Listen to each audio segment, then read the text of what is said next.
The truth about you can't be controlled. And the key to getting the life that you want and changing the world has everything to do with remembering who you are as a wild soul. You don't want safety, you want adventure. God doesn't live in what you know. God lives in who you are and in how you feel. I want you to have a wild life beyond your wildest dreams.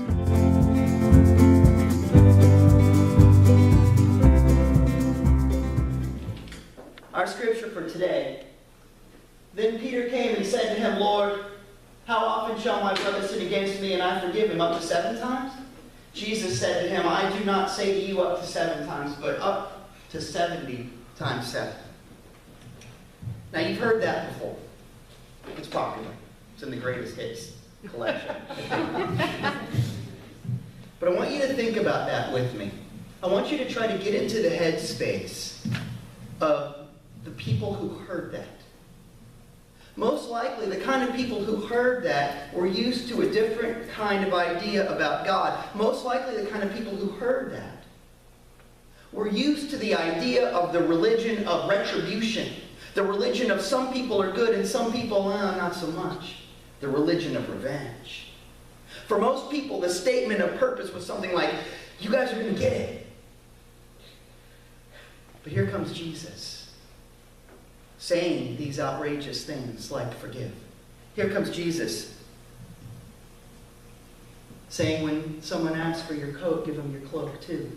Here comes Jesus saying these things that must have been revolutionary then as they are now. And so I think that when people knew Jesus was coming, they had some questions ready. And sometimes I wonder if that question wasn't almost like heckling. It's like, okay, here comes the forgiveness guy. And just as a sidebar, I want you to understand how numbers work. I mean, you know how numbers work. But more specifically, you know how somebody says, well, if I told you once, I told you 1,000,000 times. You've heard that before, right? Well, I guess this is inflation. Because in Bible time, 7 was that big number. I mean, think about it. 7 days of creation, for example. 7 is the number of, that's how long it takes to make the universe.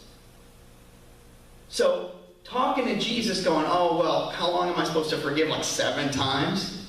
As if once wasn't enough. And Jesus said a very Jesus thing. You know what he said? He said, remember what you're forgiving. I need you to forgive until you are completely out of whatever it was that was bothering you in the first place. 70 times that. Now think about that. I need you to forgive until you have no idea what it is that you're forgiving. That is a revolutionary idea because it takes us out of the world of punishment and retribution right away. It takes us into a new understanding of what's going on. It's a very Jesus thing to say. Then again, Jesus walked around saying revolutionary, weird things all the time, didn't he? You know your favorite examples of it. I do too. Everybody's got them. He said and did outrageous, revolutionary, amazing things all the time. And he was also outrageous and revolutionary, not just with his words, but with his silence. You know that part. A little while later, when he's on trial. You've seen the movies. There's that part where he's on trial. And Pilate says, come on, I don't want to do this. You don't want to do this. We both got stuff going on. Come on, give me something here. Give me anything here. And it's not as though Jesus was bad at talking. He could have said anything. What would you have said? I mean, think about it. I don't know about you, but I might have said, hey, look over there and run away. Yeah. Anything. And Pilate says to Jesus, what is truth? Now, once again, just think for a moment what you might have said. Would you have said something to just get yourself out of it? Would you have said something to take an opportunity to teach? Here's a reasonable guy Jesus is talking to. What would you have said? You know what he said. The Bible says, and Jesus was silent. Well, that's outrageous. I would have said anything. That's outrageous. And ask yourself, why might he have said that? Well, I'll tell you. Thanks for asking. And you know what? Full disclosure, guys. I cannot teach truth. I can't. Nobody can. Jesus couldn't teach truth because truth is not something you teach. Truth is something you are. The truth that can be spoken is no longer truth. It's something like maybe facts, but it's not the truth with a capital T anymore. Think about it. Everything that's important, everything that's special, everything that's magical is something you can't really teach or learn. An art teacher doesn't teach art, they teach technique. Art happens in your soul. Some kind of a connection with something bigger. I can't teach art or truth or beauty or magic. I can't teach those things because you are those things already. I can't teach truth. But the good news is that ain't my job. I can't teach truth because you are truth. All I can do is teach you how to travel light. That's my job. And if I'm doing a good job, it means that you're able to let go of something. If I'm doing a good job, it means you're able to set aside something that just isn't true anymore about you. That's my job. And once again, that's not something I made up. Over and over and over again. The Bible is full of travel light kind of quotes. Simplified kind of quotes. Jesus said, be like a little child. Jesus said, sell all that you have and give it to the poor. Jesus said, let go. Over and over again. The gospel of Jesus Christ, in a certain sense, is a gospel of take out the garbage and get going. And that is good advice. But there's something very subtle there that not everybody catches. Now, y'all are smart, so I know you caught it. But some people don't.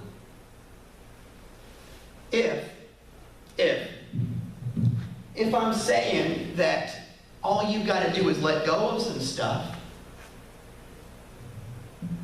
what am I saying about who you already are?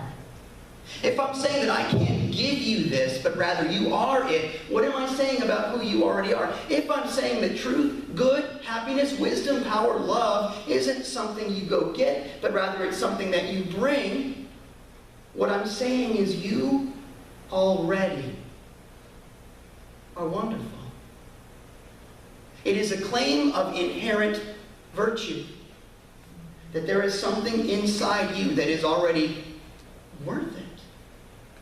Think about that. Now, I didn't come up with that either. The Bible is chock full of quotes about that too. You've heard them all before. These you know.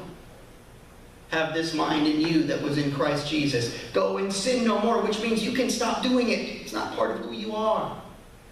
Christ in you, your hope of glory. Good and very good. You want more, there's more. But you know them all. You know them all. Think how they make you feel. Now, I know sometimes that's a weird thing to talk about, being in church and having somebody tell you you're worth a darn. It's weird, but I'll be weird. It's okay, I don't mind. Take it. Because the beautiful thing about saying that you're good is that it's true. Feels right. But the bad thing about it is not marketable. It's not. I mean, think about it. If I tell you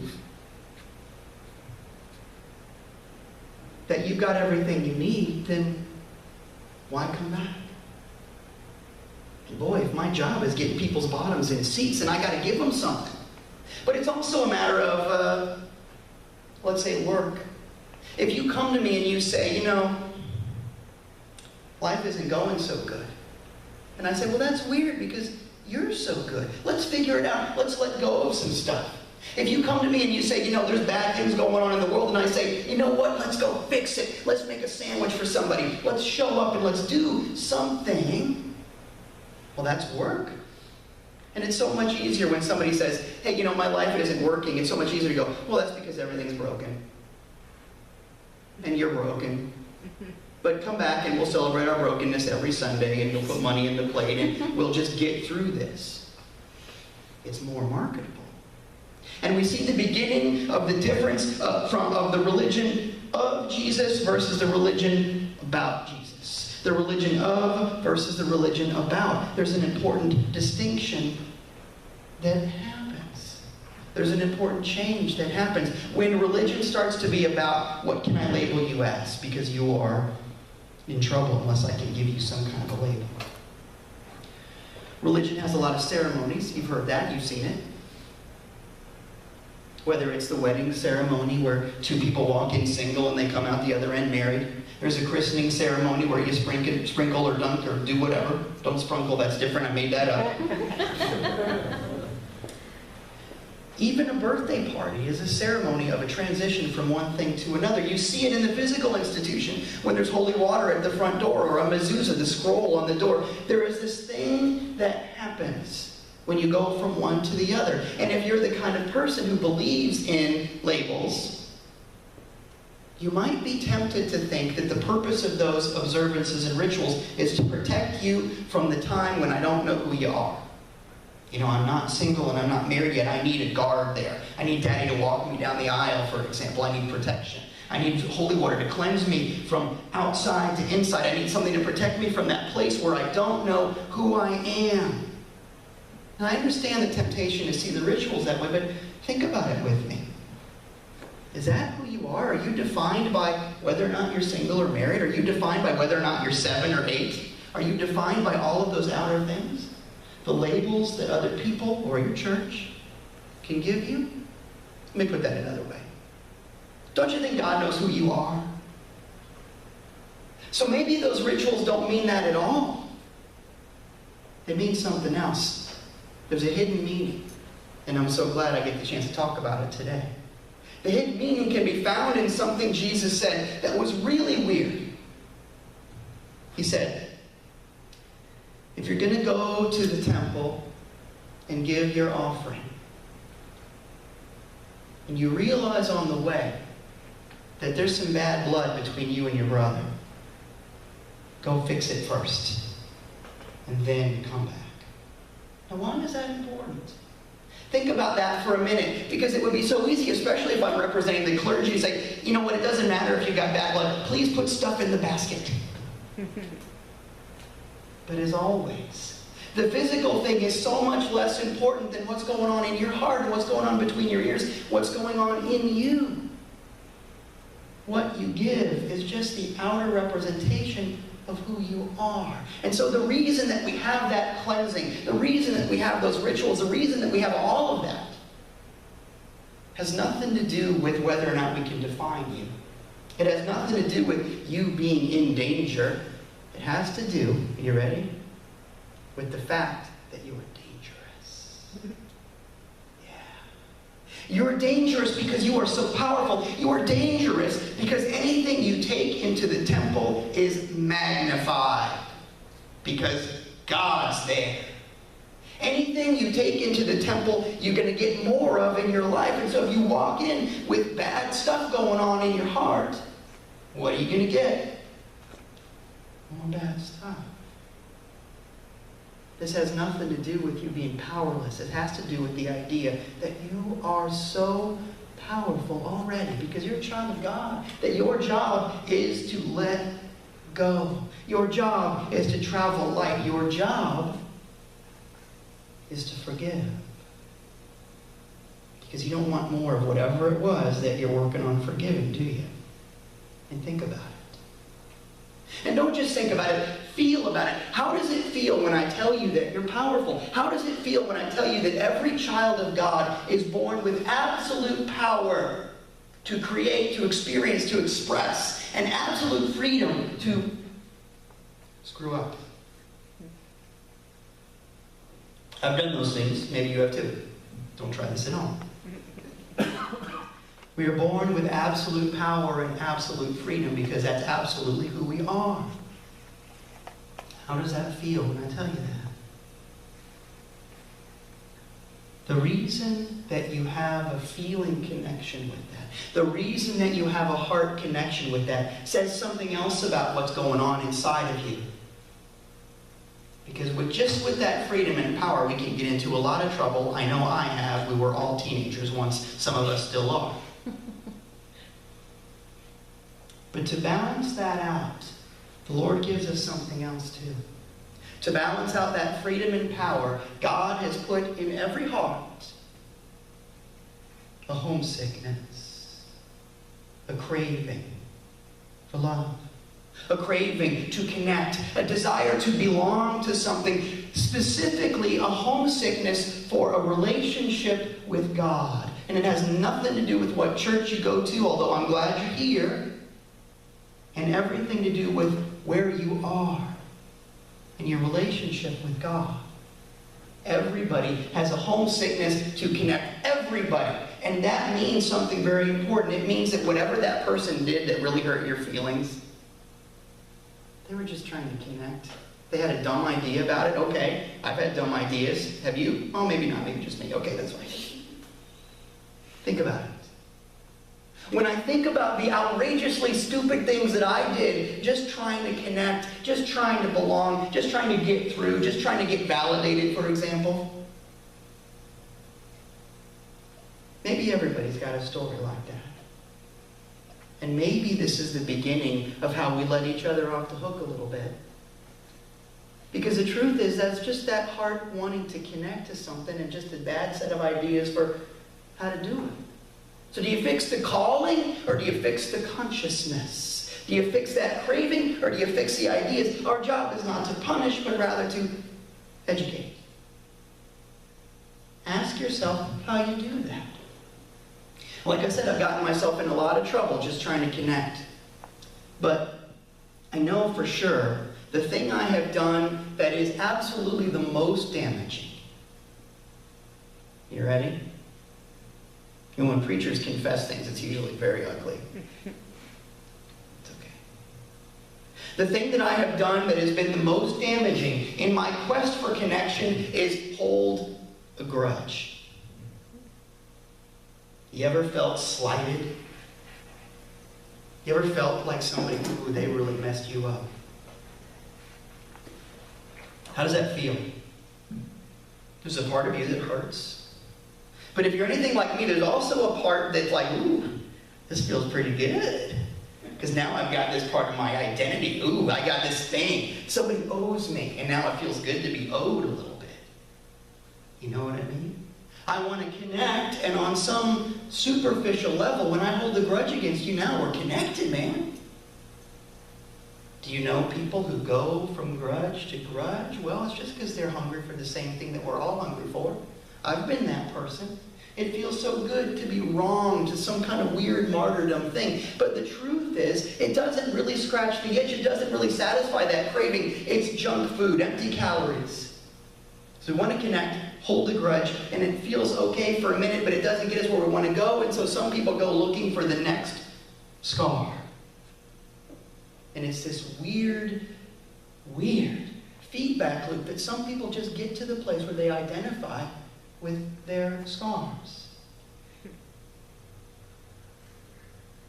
But right here and right now, I joke around a lot, but this means something.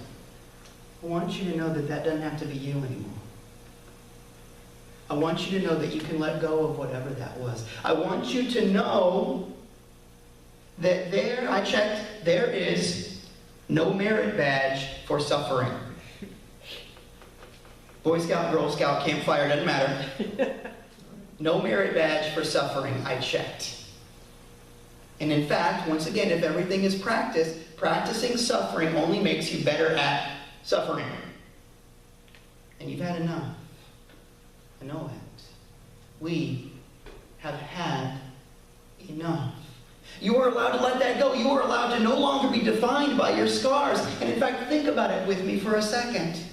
You were you before that thing happened.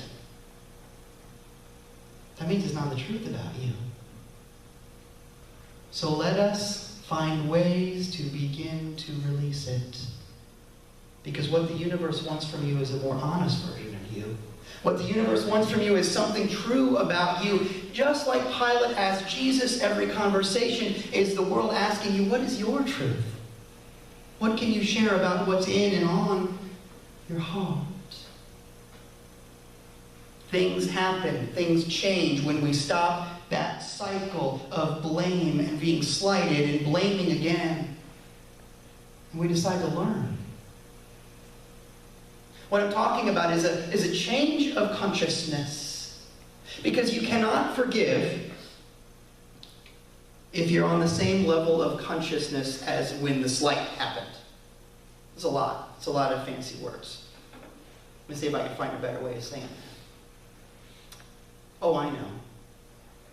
Forgive us our debts as we also have forgiven our debtors. Now, if you're sharp, you know I didn't write that. Forgive us our debts as we also have forgiven our debtors. Now think about that with me. Sometimes people are put off by that because that word debt makes them think about money, and then it's this weird thing. Now Jesus didn't get hung up on money. He certainly wasn't doing, faith bonds. We've got to build out this hill that I'm going to stand on. I don't even know what it would be for. But he just got done with the give us this day our daily bread thing, so that's not what it's about. Forgive us our debts as we also have forgiven our debtors has absolutely zero to do with money. This is not a get-rich-quick scheme. It's not like one of those commercials you see or hear late at night on the radio. He didn't say, forgive us our debts as we also have forgiven our debtors, and now I'm going to show you how to flip houses for no money down. So that's not what it means. So what does it mean?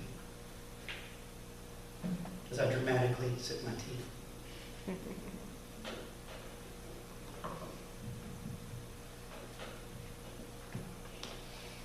Forgive us our debts as we have forgiven our debtors has to do with letting us get to the place where there is no such thing as debt in us. It has to do with that same 70 times 7 idea where we get to the place where there's no room for absence. That's what debt means. If you are in oxygen debt because you've been running, it means you need some oxygen. It's not like somebody owes you oxygen. It just means absence. Let me ask you, is there any absence in God? Does God run out? Wouldn't be God. Does God tire out? Wouldn't be God. Is God come up short sometimes? It wouldn't be God. There is no room for the debt idea in God. And so we all must get to a place where we go, maybe there doesn't need to be room for it in me. Maybe my life isn't about who owes who what. And maybe my life needs to be a little closer to what God does. God just loves. Now that's tricky sometimes. I know. I watch the news. But that doesn't mean it's impossible. And in fact, the reason it's tricky is precisely the reason why we got to do it. Because there is so much room for it. There is so much call for it. To just show up with the idea that God doesn't run out. I mean, think about it. Whatever that thing is going on in your life, it's tough to do. But ask yourself, is God slighted? Do you have a concept of God who can get his feelings hurt? No, it wouldn't be God. Let me put that a different way. Some people know the story of when my little boy, Miles, was a little boy. He was like 4 or 5 years old. You know the story, right? Because I tell it all the time because I love it so much. Because children say things you wish you could say. My little boy was walking across the street with my mama. He looked up at her and he said, my mom and dad think you're crazy.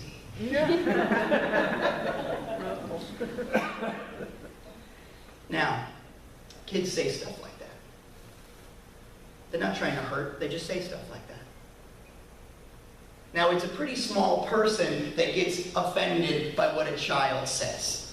I mean, you could go toe-to-toe with a little kid who hurts your feelings if your feelings are so raw and you are so small that you get hurt by what a kid says. You could get right down there with the kid and go, you know what, you're short.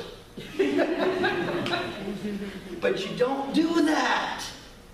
You might want to, but you don't do it. You don't. Why? You don't do it for a lot of reasons, but one of them is you don't do it because you know that that child does not have the power to slight you because there's something in you that is bigger. Same thing, boys and girls. Whatever's going on in your life, was God slighted by that? Maybe I don't need to be either. Now look, there's stuff that needs fixing. There are people doing toxic, dysfunctional, weird things all the time. But here's the thing I need you to know with me. Fixing it, getting over it, has absolutely zero to do with holding a grudge about it. And in fact, if I hold the grudge, if I do not forgive, if I choose to be slighted by it, I am keeping it alive. And you know it because you've lived it just like I have.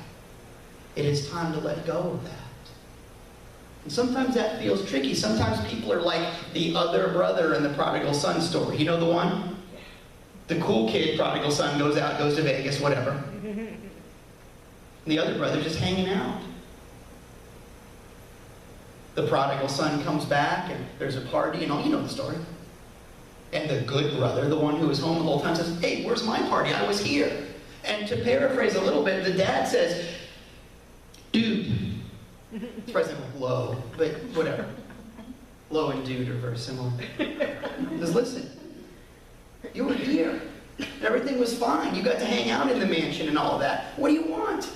Your brother was hanging out with the pigs in the slop. What can I do to punish him more than that? What do you want? You want to keep that alive? Think about that with me. And here is the thing that I have said before, and I know I will say again. When it comes to punishment and retribution, this is something that we all need to know. You ready? Being a jerk is punishment in and of itself. Being a jerk is punishment in and of itself. What more can you do? Shall I contribute to your jerky behavior? Shall I join you in the mud? Who's helped by that? It takes thinking about God differently. It takes getting God out of the place where God is slighted and offended by every little thing, where there's some invisible rule book and I'm always messing up, into something like it is your Father's good pleasure to give you the kingdom. I didn't write that one either. It takes a different set of ideas about that. Let me paint a picture. Is electricity offended when I turn off the lights? Electricity doesn't even know about that. In maybe a similar way to the idea that there is no sin in God. God doesn't have that concept. Humans have that concept by choice. There's no sin in God, otherwise it wouldn't be God. So when I turn the lights off, electricity is not offended. And I am not going to be punished by electricity because I'm already punished by the fact that I'm sitting in the dark. That's enough. That's enough.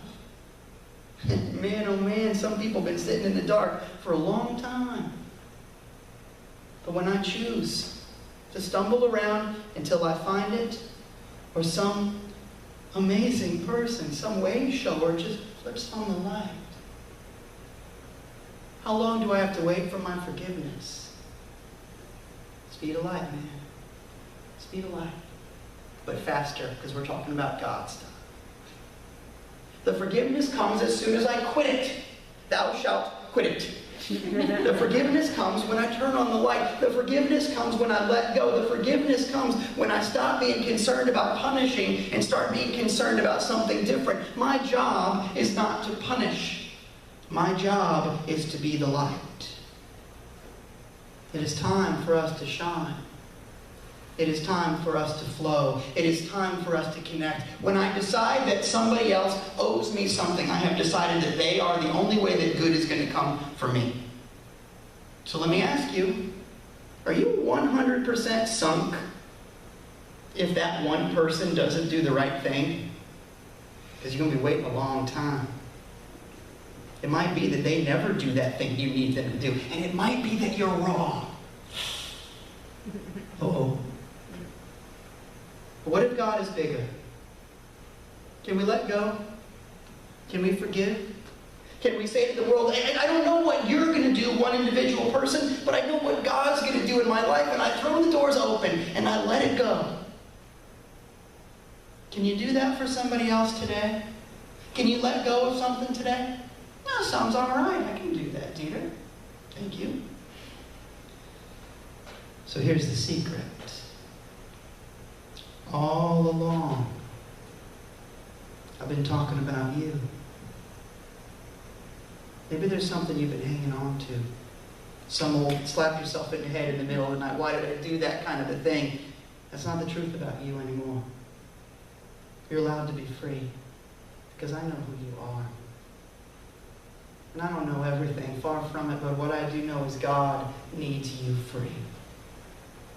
Because, after all, freedom is a choice. Thank you very much.